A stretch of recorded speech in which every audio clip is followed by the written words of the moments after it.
Good to have you, Timothy, on the crossover. Timothy, we want to, in this show, go through your testimony, your conversion from a Muslim to a Christian. And let me just lead you through it, and then you can really highlight the points. I know you were born in Egypt. I know you were born in the Nile region, very fertile area. You were born into a Muslim religion. And at 14, two people entered your life that were going to change your life. Pick up from there. At 14, I joined the Muslim Brotherhood, and I was fasting with them, praying, memorizing the Quran. I just wanted to be as close as possible to what the Quran says. The intention was not to be a fanatic or be driven by hate or anything, but somebody who is sincerely seeking to be as close to the text of the supposed sacred book as possible. It was zeal without knowledge, as the Apostle Paul would call it. There is no knowledge. There is zeal, but the true knowledge of God is absent. With zeal, you could be reckless without knowledge. Yeah, zeal is just a force. It can do many good things and it can be destructive. So they are not trying to be radical or anything. They are just trying to be obedient Muslims. To them, to me, it appears that a Muslim is either a nominal Muslim or a true Muslim.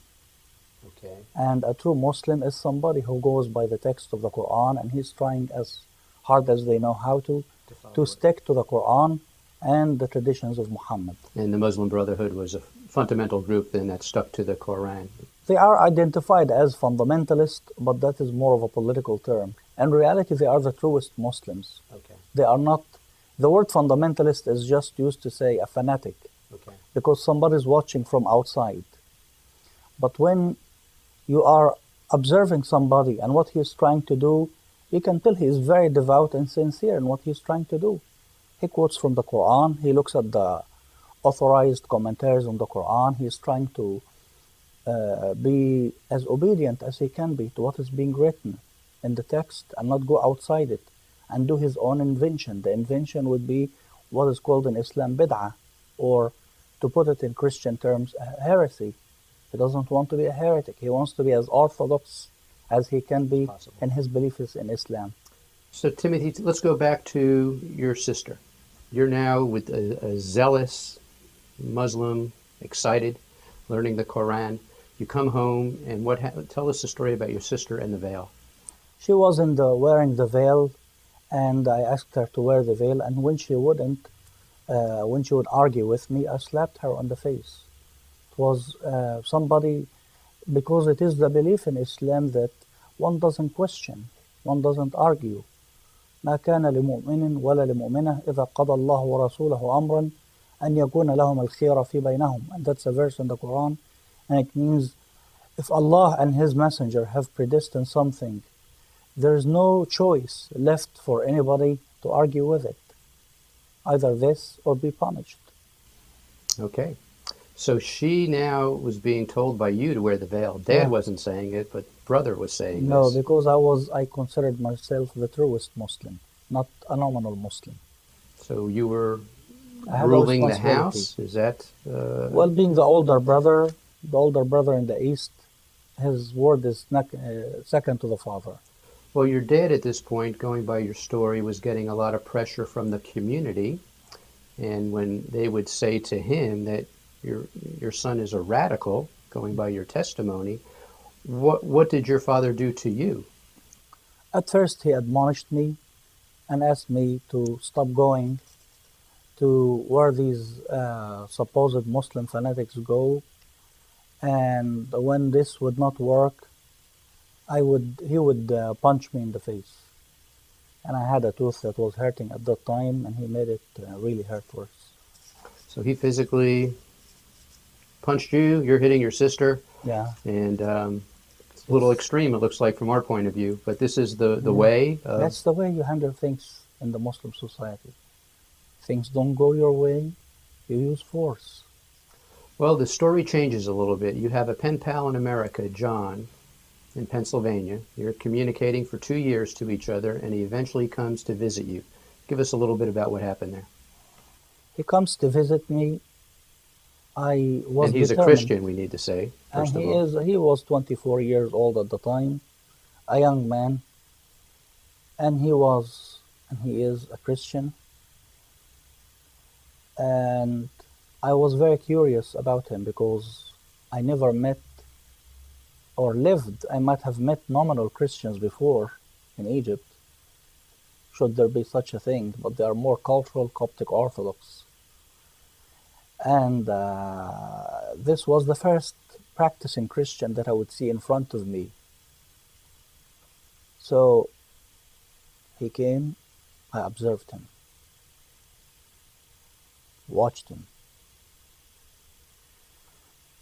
And now I'm reminded that when a Christian comes to bring the good news to somebody who doesn't know Christ, the good news is not a book, but all of that person bringing the good news is the good news itself. So I saw now a gospel in front of me in his person. And in that gospel, I saw somebody who is living a life of prayer and meditation. He would not go to bed before he would read his Bible. So I said, let me see what you're reading. And I wanted to hear him reading the Bible in front of me in English so I can mimic his accent and improve my English. Okay.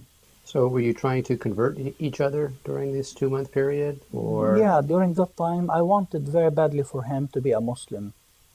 So I began to have discussions with him on Islam. In the morning, I would do my Islamic prayers and have my breakfast, teach him Arabic. And that was in the morning. But the afternoons were reserved for discussions on Islam and Christianity. He would bring his Bible. I would become a bit jealous and bring my Quran. I say book for a book and belief for a belief. And for our viewers, just so they know, John, meanwhile, is interceding in prayer this whole time, which you don't know that, Timothy, obviously, No, I at the didn't. time. You find Yeah. that out later on. Yeah. But the power of his intercessory prayers, obviously, It was is working. what was moving me Power to of the begin Spirit. searching. Yes. Yeah. Tell us Tajalli about al-Masih. the dream, which really transformed your life. Now I had almost two religions battling in my heart. The truth of the gospel and what Islam has been ingrained upon my mind all along. And I said, Lord, show me the truth. And the truth you lead me to, I will serve all my life, whatever the cost may be. I kept praying that prayer to God even in my Islamic prayers. Lord, please show me the truth. اهدني إلى طريق الحق. And after that, I had a dream in which Christ appeared to me in a way similar to his appearance on the Mount of Transfiguration. على تجلي المسيح. So you had a dream of Jesus. Yeah, Not a vision, but so much a a dream. dream. A dream. To me, the dream is just the setting. And what mattered to me in the dream was what he said to me and what I said to him. What was that? He said to me, I love you. To which I responded in tears, I love you too. I know you. You are eternal forever and ever. Now, he said that, and I said that to him. And when I woke up, I found actual tears on my face. It wasn't just a figment of my imagination, but I saw the tears and I said, this must have been a real live encounter. I must write it down. Did it change your heart? I felt like I was beginning to be freed completely from all the shackles that bound me all these years. There's a hymn by John Wesley in which he says, my chains fell off. That's how you felt. I felt like I was chained. I was chained in eternal darkness. And Jesus comes and frees me. And I'm now beginning to speak to my Lord in any format and see him as my Heavenly Father and appropriate that fatherhood to my daily life. It wasn't just a concept,